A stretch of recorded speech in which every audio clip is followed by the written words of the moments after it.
बड़ी सुंदर बात कही गई है, वैदव्य स्त्री। जिस नारी का पति चला गया है उसको पति नहीं है, ऐसी स्त्री के साथ दुराचार करने पर 1,00,000 गायों का भी गोदान किया होगा, तत्काल वह पुण्य उसी समय समाप्त हो जाएगा, खत्म। 1,00,000 गायों का गोदान विष्णु पुराण में लिखा है। वैदव्य स्त्री, वृद्ध स्त्री, बूढ़ी नारी, वैदव्य जिसका पति नहीं है, यह पाप नहीं, यह पाप का बाप है। उस नारी को तो इतना कष्ट है जिसका पति नहीं है, और चरित्र के ऊपर इतना बड़ा आघात, पति नहीं है, पति दुनिया छोड़ करके चला गया और वो कुकर्म करने लगी, पुरुषों के साथ में जुड़ने लगी। ये तो वर्णन है कि उसकी देह में जितने रोम हैं, विष्णु पुराण में वर्णन है कि उतने समय तक वो नरक यातना भोगती है, कल्याण नहीं होता। देखिए, आप बुरा न मत मानना बिल्कुल भी, वैदव्य नारी के लिए श्रृंगार की बात नहीं कही। यह श्रृंगार पति के लिए किया जाता है। श्रृंगार करने से इंद्रियां भवकती हैं। श्रृंगार पति के ही लिए किया जाता है। श्रृंगार हमारे ग्रंथों में अविवाहित कुंवारी बेटियों के लिए होठ रचने के लिए मना किया है। कुछ ऐसे वस्त्र हैं अविवाहित जीवन में पहनने के लिए मना किया है, लेकिन अब वही होता है जिसके लिए ग्रंथ विरोध करते हैं। माथा पकड़ करके रोने की स्थिति हो गई है।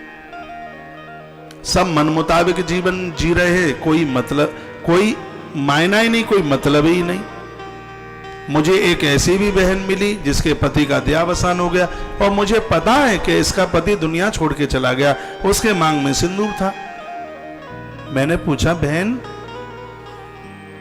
दरवाजे पर तो बैठने के लिए मैं भी गया, आपका तो आदमी ऊपर चला गया है, तो ये फिर मांग में सिंदूर क्यों है? कहा, हमने कृष्ण को अपना पति बना लिया है। मैंने कहा, कृष्ण को पति बना लिया है तो कृष्ण मांग में सिंदूर भरने से प्रसन्न होगा, ये मुझे नहीं लगता है कभी। ये अपराध मत कीजिए, शास्त्र की नीति को धक्का मत मारिए। आप कृष्ण को पति मानिए, ईश्वर मानिए, गुरु मानिए, कुछ भी मानिए, लेकिन शास्त्रों की मर्यादा को भंग मत कीजिए, नहीं तो बहुत बड़ी दिक्कत। चलो, उन्होंने तो हमारी बात मान ली। विष्णु पुराण में लिखा है, साध्वी स्त्री जो साधु का बाना पहने, वैदव्य स्त्री जिसको पति नहीं है,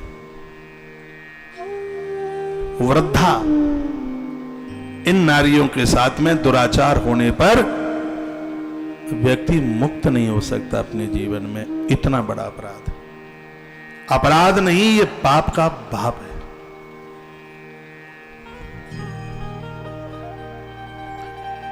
इसलिए तो पति न होने के बाद नारी के लिए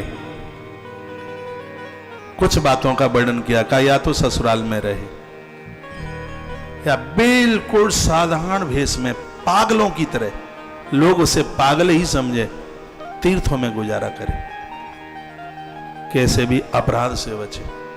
वैधव्य नारी के लिए जीवन निकालना बड़ा मुश्किल है। बच्चे हैं अपने बच्चों के पास और वहां रहने में सुकून नहीं मिल रहा है, ऐसा साधारणतया जीवन, नहीं तो इस जिंदगी में गलती हो गई तो परिणाम बहुत विपरीत हो जाए। देवदासी ब्रह्मदासी स्वतंत्रा शूद्रदासिका दासी चतुर्विधा प्रोक्ता द्वैचादे क्षत्रिया समेत। जो नारी साध्वी बन गई है और उस साध्वी महात्मा के साथ, उस महात्मा स्त्री के साथ होने वाला दुराचरण, ये बहुत बड़ा अपराध है, बहुत बड़ी गलती है। इससे बड़ी गलती क्या होगी? ऐसा पुरुष समाज को मुंह दिखाने के लायक नहीं है। उसके लिए कहा गया कि 7 वर्ष वन में अकेला पड़ा रहे, उसको कोई देख ना पाए, नदियों के किनारे पड़ा रहे। इस अपराध का प्रायश्चित तब ही हो सकता है।